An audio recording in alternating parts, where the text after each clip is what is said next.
Hello friends, welcome back to my channel commercial Gyan basics to advanced. आज weekend है, Sunday है, तो पढ़ाई करने का मन तो किसी को भी नहीं करता। इवन मुझे भी पढ़ाने का मन नहीं करता, लेकिन हम छोटे छोटे टॉपिक्स थोड़ा रिवाइज कर ही सकते हैं, राइट।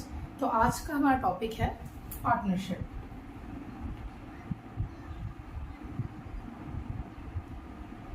काफ़ी फेमिलियर टॉपिक है, हम सभी जानते हैं, कई बार सुनाई है।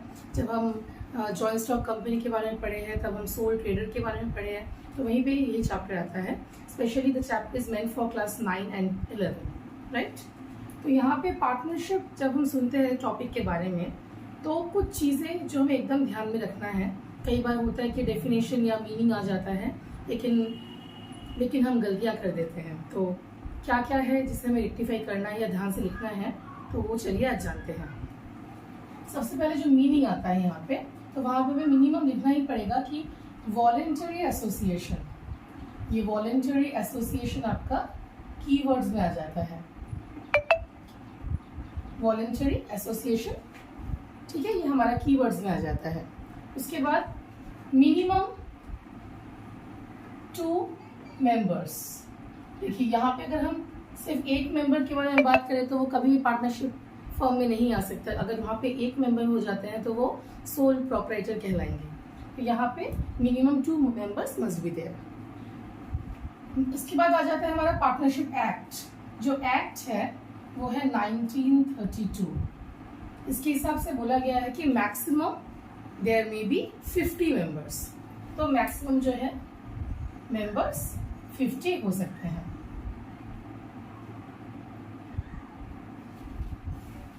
आई थिंक यहाँ तक सबको क्लियर हो चुका है, कोई डाउट नहीं रहेगा। इसके बाद हमारा आ जाता है कि लायबिलिटी। लायबिलिटी क्या होना चाहिए पार्टनर्स का? तो लायबिलिटी जो है वो हमेशा अनलिमिटेड होता है। हमेशा मतलब जनरली अनलिमिटेड ही होता है।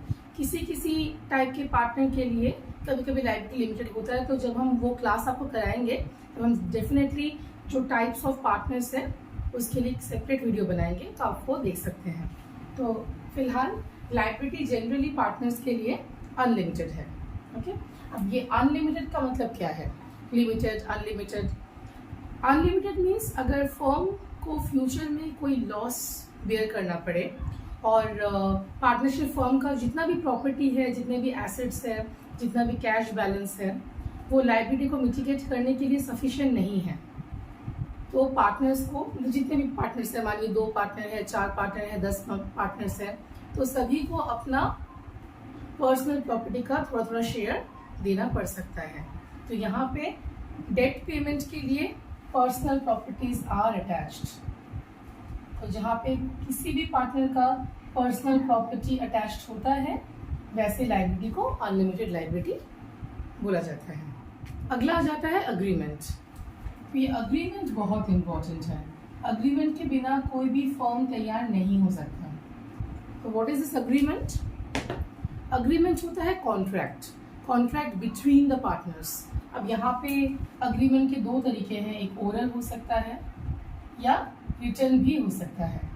लेकिन फर्म हमेशा प्रेस्क्राइब करते हैं या फिर सजेस्ट करते हैं कि the agreement must be in writing, क्योंकि राइटिंग में अगर होगा तो फिर हम फ्यूचर के लिए कोई एविडेंस, कोई प्रूफ रख सकते हैं। तो बेसिकली रिटन अग्रीमेंट के हिसाब से ही पार्टनरशिप फर्म तैयार किए जाते हैं। अब यहाँ पे जब हम अग्रीमेंट के बारे में बात कर रहे हैं, मतलब यहाँ पे बहुत कुछ कॉन्ट्रैक्ट हो सकता है कि पार्टनर्स के बीच में उनका प्रॉफिट और लॉस का रेशियो क्या होना चाहिए।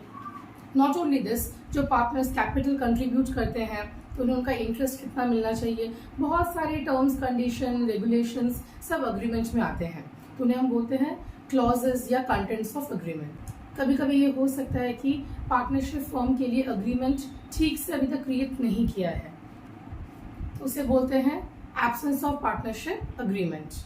तो तब क्या किया जाता है? पार्टनर्स के बीच में प्रॉफिट या लॉस का रेशियो होता है वो इक्वल हो जाता है, क्योंकि यहाँ पे डीड में कुछ मेंशन नहीं किया था। एब्सेंस के वक्त जो पीएल है वो पार्टनर्स आपस में इक्वली शेयर कर लेते हैं। वैसे बहुत सारे टर्म्स एंड कंडीशन है, तो हम इसके लिए सेपरेट एक क्लास लेंगे, आपको पता चलेगा कि क्या क्या टर्म्स एंड कंडीशंस होते हैं एब्सेंस में या फिर अग्रीमेंट के साथ, उसके बाद टाइप्स ऑफ पार्टनर्स और भी बहुत कुछ है इस चैप्टर में, क्या फ़ायदा है, क्या क्या लिमिटेशंस है, ये सब हम डिस्कस करेंगे बहुत जल्द। तो शायद आपको आज का वीडियो इन्फॉर्मेटिव लगा होगा। आप दोबारा एक बार रिवाइज कर सकते हैं। वॉलंटरी एसोसिएशन यहाँ पे कीवर्ड आ जाता है, जहाँ पे according to partnership act 1932 minimum 2 members होने चाहिए, मतलब मिनिमम 2 पार्टनर्स होने चाहिए और मैक्सिमम 50।